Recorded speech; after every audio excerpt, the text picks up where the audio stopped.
این هم چشمه های آب شور امامزاده عبدالله. اینا کلا به صورت نمک. اینا اگر ببینید آب قشنگ جریان داره. اینا همه چشمه که بالای کوه. اینا مهدی محمد بالا دارن دنبال اکتشاف خودشون.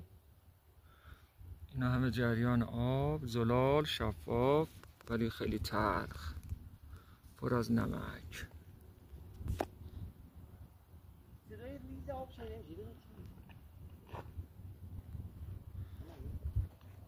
باور کردنی نیست، بالای کوهی به ارتفاع 1500 تا 2000 متر تو امامزاده عبدالله علای سنگ آب شور بیاد بیرون. همینجوری میبینی دور تا دور نمکزار شده، کامل نمک میگیره رو.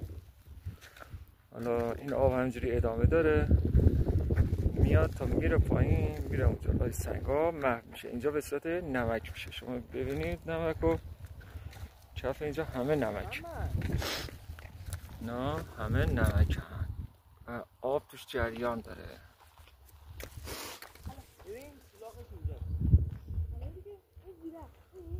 همه آب جریان داره. اگه ببینید جریان آب هم میشه دید.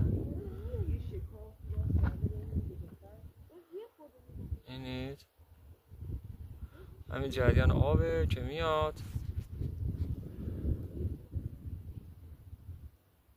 به این صورت میاد و اینجا پخش میشه یواش یواش. میاد اینجوری همینجوری روی این سطح پخش میشه و نمک بخش زیادی رو همینجوری نمک گرفته. همینجوری شده نمکزار، شوره‌زار.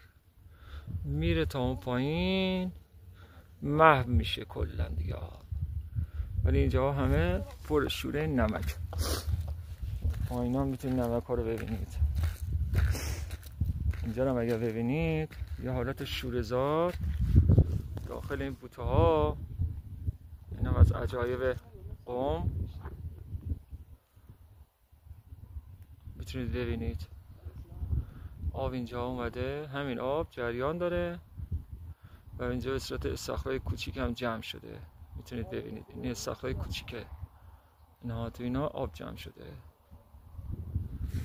این منطقه رو کلا پر از این چشمه های کوچیک ریز ولی فعال کامل داره آب ازشون